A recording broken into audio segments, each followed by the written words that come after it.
We're going to start with the sumo squat. So I actually have a couple different dumbbells here. You might actually have one heavy one or like two smaller weight ones. So I'll show you both methods that I'll do that I've used in the past to do this exercise. So what you're going to do is you're going to put your feet at least hip length apart.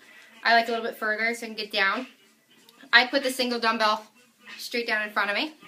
At which point for the sumo squat, dumbbell squat, excuse me, you're going to go straight down.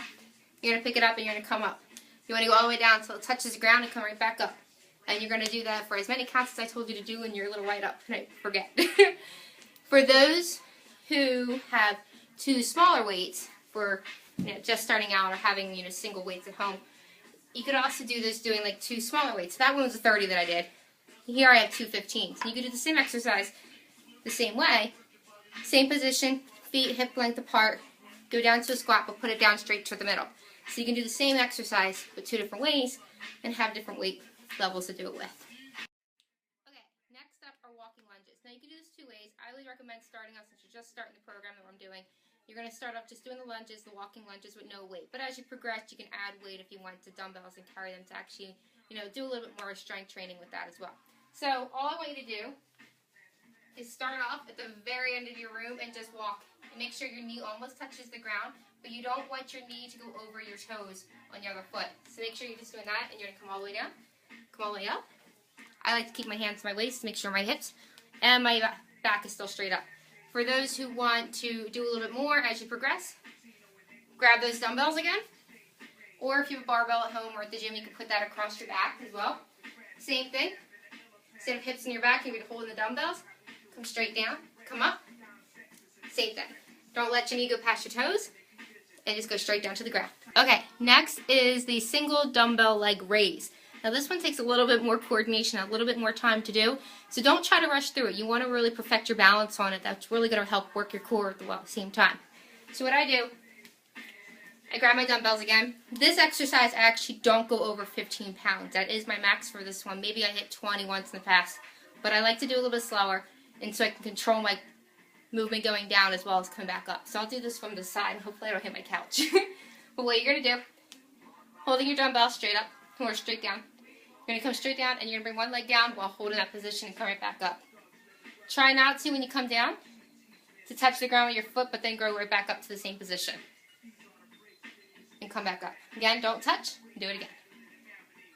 You're going to do this as many reps as I told you, and then switch feet, and do the same thing over again. And that's it. Like I said, time, patience on that one, because you really want to help work your hamstrings on the one leg, but then your glute on your other leg as a raise. Okay, now we're going to do the leg prong raise. It's where you're going to bring your ankles up to the air while laying flat on your stomach. You can do this either on a yoga ball, or you can actually find like an end table or a cocktail table. Cocktail's probably better than an end table, a little bigger usually, or a weight bench as well. So I'll show you to you on the yoga ball first, and then I'll show you on my coffee table over there, so you can kind of, improvise at home what you do have available too. You can also probably do it on the ground as well. You just do like whole, like almost Superman banana. But I'll show you on here, and then you can try to improvise at home what you do have. So what you're going to do is lie straight across it. Put your, back up here, straight across it. I like to put my elbows on it. Come straight up, down so like it's right under your hips here. And what you're going to do is bring your heels up to the sky. Bring them back down to the ground, touch your toes, and bring them up to the sky and hold. Once you come up to that top position, you're going to squeeze the glutes, and then you're going to come right back down. And I like to do it slow so you get the full motion and the full squeeze too, because you don't need to rush this or anything like that. So, like I said, come to the top, squeeze, come right back down, tap, come back up again. That was on the yoga ball, so I'll just show you really quickly. Hopefully you can see me over here. What you're going to do, if you have a sturdy enough cocktail end table or weight bench as well, I have a weight bench in the corner. You can do this over here. Same thing, put your hips on the edge of the table, hold on to the edge, feet across, wide apart, and come right back up. You're going to do the same thing, and count to whatever I said before. Okay, next up is going to be hip thrust. Now you can do this either on a yoga ball again, or you can do it on a coffee table or weight bench as well. All you want to do, I'm going to demonstrate on here so you can actually see it, or you can do it on the floor as well. But what you're going to do is get your back over here, I like to make sure my feet are under my butt, and then you're just going to come up and squeeze. Very simple, come up and squeeze. I like to just put my hands on my hips. You can also, as you get more advanced into this, you can use weights. I have the 15-pound that I demonstrated earlier. So the 15-pound dumbbell, or you can get a barbell, put it across. I just rest it on my hips and then bring it up like so. Same thing, you want to squeeze to the top, hold it, and come right back down. Very simple, and then as you progress, you can add more weight as you go on.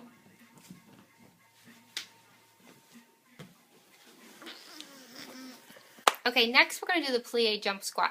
Now you can do this a little bit 2 different ways. I do it one way in the gym, but I'll demonstrate it how I gave you guys the picture today on the plan.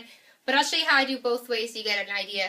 So you can do it the first way, just like the picture I showed you. You're going to spread your feet, hip length apart at least. You want to be able to get that full range of motion to come right back down. I will put my hands on the ground, straight down like this, and then just come up. I'm not a ballerina or anything like that, but hey, works. You can do that. And it's a plyometric exercise, and you get your cardio too as well. That's the awesome thing about it. You can also just hold on to something too if you feel that you need a little bit of a little bit more balance, or if you want to go a little bit deeper. So I usually will hold on to the bench press machine or whatever, something at the gym, or I'll just hold on to the side, come down.